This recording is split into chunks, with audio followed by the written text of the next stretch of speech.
हाँ जी, नमस्ते सबको, राधे राधे। ऑनलाइन क्लास में एक बार फिर आपका स्वागत। आज कक्षा 10 विषय गणित के अंतर्गत हम अध्याय 9 निर्देशांक ज्यामिति, इसके अंतर्गत हम आज प्रश्नावली है 9.2। इसके पहले जो उदाहरण है, उदाहरण नंबर 4 के बारे में अध्ययन करेंगे। इसके पहले जो ऑनलाइन क्लास थी, इसमें हमने 9.2 के पहले जो उदाहरण थे, उदाहरण नंबर 1, उदाहरण नंबर 2, उदाहरण नंबर 3 के बारे में अध्ययन किया था। आज हम उदाहरण नंबर 4 के बारे में अध्ययन करेंगे। इस उदाहरण को हल करने से पहले जो इस ऑनलाइन क्लास के पहले जो आपको बताया गया है या जो उदाहरण आपको बताए गए थे, वे उदाहरण या उससे संबंधित प्रश्न जो आपको करने के लिए दिए थे, वो भी आपने किए होंगे, किए ना? तो जो आपको HW के रूप में दिया जाता है, उनको बराबर हल करते रहना। करते हो ना? तो करते रहना, ठीक है। तो अपने को जो HW दिया है, उस HW को बराबर हल करना है। दूसरा, संबंधित प्रश्नावली के सूत्रों को भी अपने को अच्छी तरीके से ध्यान रखना है, ठीक है। अब आज का जो उदाहरण है, उदाहरण नंबर 4, वो इस प्रकार है। उदाहरण नंबर 4 है, बिंदुओं -3,5 और 4,-9 को मिलाने वाली रेखाखंड को बिंदु -2,3 किस अनुपात में विभाजित करता है? बिंदु आ रहा है, जैसे बिंदुओं में माना कि ये हो गया आपका ए बिंदु, इसी तरह से ये हो गया आपका बी बिंदु। ए बिंदु के निर्देशांक है -3,5 और बी बिंदु के निर्देशांक है 4,-9 को मिलाने वाली रेखाखंड को बिंदु, अब ये बिंदु अपने को दिए हुए -2,3, तो -2 तो हो गया आपका x के लिए मान और 3 हो गया आपका y के लिए मान, ठीक है। किस अनुपात में? अब अपने को यहाँ पर क्या है, अनुपात ज्ञात करना। इसके पहले वाला जो उदाहरण था, उदाहरण नंबर 3, वहां भी हमने क्या है कि अनुपात ज्ञात किया। आज की जो उदाहरण नंबर 4 है, इसमें भी हमको क्या है, अनुपात ही अपने को बताना, यानी M1 अनुपात M2 अपने को क्या, ठीक है। दूसरा ये है कि किस अनुपात, ये जो अनुपात है, इस ये अनुपात विभाजन बताना अपने। और विभाजन है तो विभाजन जैसे आपका अंतर विभाजन है या बाह्य विभाजन। प्रश्न में जब आपको लिखा हुआ है कि अंतर विभाजन, इसका मतलब आपको अंतर विभाजन वाला सूत्र लगा के उसको हल करना है। प्रश्न में लिखा हुआ है बाह्य विभाजन, इसका मतलब आपको बाह्य विभाजन वाला सूत्र लगा के उसको हल करना। तीसरा, आपने को ये ध्यान में रखना, जैसे अपन ने इसके पहले उदाहरण नंबर 3 देखा था, उस उदाहरण नंबर 3 में x के लिए आ रहा था, तो वहां भी हमने क्या देखा था, अंतर विभाजन वाला सूत्र लगा के उस प्रश्न को हल करने की कोशिश की, ठीक है ना। और इसके अलावा अगर माना है कि y x के लिए आ रहा है, तो वहां हमको क्या है, बाह्य विभाजन वाला सूत्र लगा के उसको हल करना। अब यह अपने पास में क्या है, किस अनुपात में, इसका मतलब ये अनुपात तो अपने को ज्ञात करना, लेकिन विभाजित कौन सा विभाजन है, अंतर है कि बाह्य। जब लिखा हुआ कुछ भी नहीं है, अनुपात अपने को दिया कि ज्ञात करना, लेकिन अंतर है कि बाह्य विभाजन भी अपने को लिखा हुआ नहीं है, तो अपने को यहाँ ध्यान रखना है, अंतर विभाजन वाला सूत्र लगा के इसको हल करना, ठीक है ना। लिखा हुआ प्रश्न में अंतर विभाजित, इसका मतलब आपको अंतर विभाजन वाला सूत्र लगा के इसको हल करना ही है। लिखा हुआ जैसे आपको कोई बाह्य विभाजित, इसका मतलब आपको उस प्रश्न को बाह्य विभाजन वाला सूत्र लगा के, लेकिन जब आपको उसमें किसी प्रकार का है तो अंतर आ रहा है और नहीं बाह्य आ रहा है, ऐसी परिस्थिति में अपने को ध्यान रखना है, अंतर विभाजन वाला सूत्र लगा के ही उसको हल करना है। लेकिन अगर माना है कि x के लिए आ रहा है, तो वहां भी अपने को क्या है, अंतर विभाजन वाला सूत्र लगा के ही उसको हल करना ही है। लेकिन अगर माना है कि बाह्य y x के लिए लिखा हुआ है, तो y x के लिए लिखा हुआ है, इसका मतलब अपने को वहां क्या है, बाह्य विभाजन वाला सूत्र लगा के उसको हल करना, ठीक है। तो यहाँ अपने को अनुपात ज्ञात करना, अनुपात यानी कि M1 अनुपात M2 अपने को ज्ञात करना है, लेकिन विभाजन अपने को यहाँ लिखा हुआ नहीं, कौन सा विभाजन, अंतर है कि बाह्य है, तो यहाँ अपने को अंतर विभाजन वाला सूत्र लगा के इस प्रश्न को हल करना, ठीक है।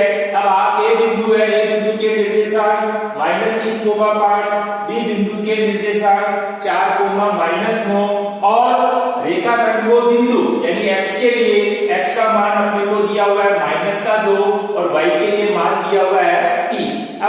यहाँ पर क्या अंतर विभाजन वाला सूत्र लगा के M1 अनुपात M2 ज्ञात कर। ठीक है, तो माना कि दिए हुए बिंदुओं को मिलाने वाली रेखाखंड को बिंदु -2,3 के अनुपात 1 अपन ने मान लिया, अनुपात क्या हो गया आपका के अनुपात 1 में विभाजित करता है अंतर विभाजन सूत्र से। ठीक है, अनुपात हमने क्या मान दिया के अनुपात 1। ठीक है, अब आप सबसे पहले सूत्र अपने को ध्यान में अंतर विभाजन वाला, अंतर विभाजन में अपन x के लिए m1 x2 plus m2 x1 बटे m1 प्लस m लिख लिया। अब लिखने के बाद अपने को क्या करना है, यहाँ पर मान रखना सूत्र। तो सबसे पहले x के लिए x का मान अपने पास में, x का मान क्या आ रहा है आपके पास में -2 आ रहा है। तो अपन क्या करेंगे, x के नीचे यहाँ लिखेंगे -2 बराबर की जगह बराबर वापस m1 x2 m1 अपने पास में। अब आपको अनुपात तो ज्ञात करना है, तो आपका m1 अनुपात m1 और m2 क्या है, m1 m2 आपके पास में ये अनुपात 1 मान रखा है। तो ये आपका m1 तो जाएगा k और m2 हो जाएगा आपका 1। अनुपात अपने को ज्ञात करना है, तो अपन क्या करेंगे, m1 की जगह तो लिखेंगे k और m2 की जगह लिखेंगे 1। ठीक है, तो आपको क्या करना है, वापस x के लिए तो x का मान तो हो गया -2 बराबर की जगह बराबर m1 की जगह क्या हो गया आपका k, m1 और m2 की जगह कोई चिन्ह नहीं आ रहा, इन दोनों के बीच में कोई चिन्ह है क्या, नहीं आ रहा। m1 और x2 के बीच में जब कोई चिन्ह नहीं है तो अपने को मालूम है इनके बीच में गुणाकार चिन्ह लगाना है। तो m1 की जगह तो क्या k और इनके बीच में कोई चिन्ह नहीं, इसलिए गुणा का निशान। और x2 का मान क्या आ रहा है आपके पास, x2 बराबर x2 आपके पास में आ रहा है 4, तो x2 की जगह लिखेंगे 4, वापस प्लस की जगह प्लस m2 का मान आपके पास में क्या है 1, तो अपन क्या करेंगे m2 की जगह पे लिखेंगे 1 और इनटू x1 बराबर क्या आ रहा है आपके -3, तो माइनस का मान इसलिए अपने को क्या है कि इसको कोष्टक में लिखना। ठीक है, यानी k इंटू 4 प्लस 1 इंटू -3 बटे हुए की जगह वापस बटे हुए m1 प्लस m2, तो m1 की जगह वापस अपने को क्या लिखना है, m1 की जगह k और प्लस की जगह ये वापस प्लस और m2 की जगह वापस 1। ठीक है, तो ये हमने क्या किया, केवल पहले सूत्र में मान रख दिया। अब मान रखने के बाद वापस देखो आप -2 बटे हुए ये तो ऐसे लिख रहा है बराबर की जगह बराबर, इन दोनों को क्या करेंगे अपन गुणा करेंगे, यानी k को अपन गुणा कर रहे हैं 4 से, तो 4 को k से गुणा किया 4 के वापस प्लस 1 को -3 से गुणा कर, लेकिन ये अलग अलग चिन्ह इसलिए चिन्ह का भी अपने को ध्यान रखना, प्लस को माइनस से गुणा करें या माइनस को प्लस से गुणा करें तो क्या आता है वापस माइनस आता है। तो अपन क्या कर रहे हैं, प्लस 1 को -3 से गुणा कर रहे हैं, तो -3 एकम 3, तो माइनस का 3 वापस बटे की जगह बटे k प्लस 1 ऐसे। ठीक है, उसके बाद अब अपने को क्या करना है, वज्र गुणा करना है। वज्र गुणा करने पर यानी 4k -3 को गुणा करेंगे 1 से और k प्लस 1 को गुणा करेंगे -2 से। ठीक है, तो वज्र गुणा करने पर 4k -3 को अपन 1 से गुणा कर रहे हैं, किसी भी संख्या को 1 से गुणा करते हैं तो वापस वही संख्या आती है, तो 4k -3 ऐसे k से बराबर की जगह बराबर वापस इसी तरह से -2 को गुणा करना k प्लस 1 से, तो -2 को पहले k से गुणा करेंगे और -2 को फिर अपन 1 से गुणा करेंगे, तो -2 को k से गुणा किया तो -2k, फिर इसी तरह से -2 को प्लस 1 से गुणा, यहाँ भी चिन्ह का अपने को ध्यान रखना है, माइनस को प्लस से गुणा कर रहे हैं इसलिए माइनस का चिन्ह वापस आ जाएगा, तो -2 एकम 2।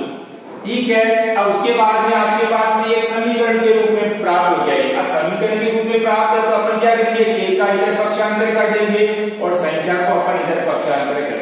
ठीक है, तो 4k तो ऐसे कैसे पक्षांतर करेंगे अपन, चिन्ह का भी ध्यान रखना, पक्षांतर में जब संख्याओं को अपन इधर उधर करते हैं तो चिन्ह बदल जाते हैं, तो -2k ये जब इधर की तरफ आएगा बराबर से इधर आएगा, इसलिए माइनस है तो ये क्या हो जाएगा आपका +2k हो जाएगा।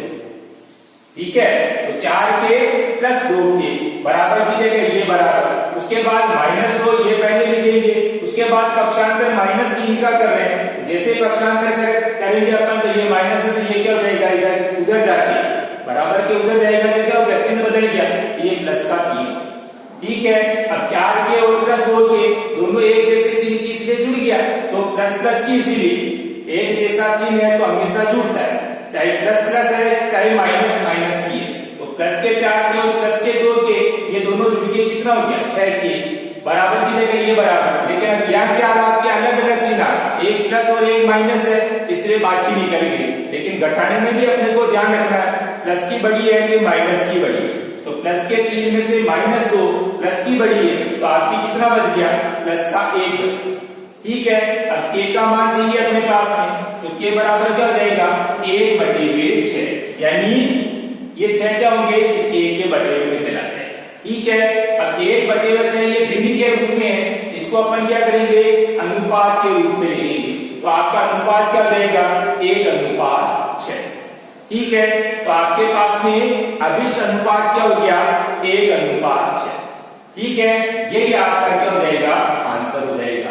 अगर माना कि ये जैसे अपन ने x के लिए निकाला था, अगर माना कि आप वापस y के लिए भी निकालते हैं इसी तरह से ऐसे कैसे, तब भी आपका अनुपात यहाँ पर 1/6 ही मिलेगा। इसीलिए अपने को यहाँ पर ये ध्यान रखना है केवल अपन x के लिए ही निकालेंगे। आगे ध्यान में x के लिए निकालने पर अपने पास में 1/6 प्राप्त हुआ, ये अभिष्ट अनुपात हो गया। अगर माना कि y के लिए भी अपन ऐसे कैसे निकालते हैं तब भी अपने पास में 1/6 ही आएगा। इसलिए अपने को क्या है केवल x के लिए ही निकाल करके अनुपात को प्राप्त करना। ठीक है। अब वापस क्या करना आपको SW की कॉपी में पुनः इसी प्रश्न का दोहरान करना, लेकिन इसके पहले शर्त यही है कि आपको वीडियो को अच्छी तरीके से देखना है। वीडियो अच्छी तरीके से देखने के बाद में इसी प्रश्न को हम क्या करेंगे वापस दोहरान के रूप में आएंगे। ठीक है। दूसरा प्रश्नावली 9.2 है, उसमें भी आपके इसी टाइप का सवाल और आ रहा है, तो 9.2 के अंदर भी अपन क्या करेंगे ऐसा का ऐसा इस प्रश्न को भी हल करने की कोशिश करेंगे। ठीक है। SW बराबर हल करते रहना है और सूत्र को बराबर याद रखते रहना। ठीक है। धन्यवाद। राधे राधे। जय श्री कृष्णा।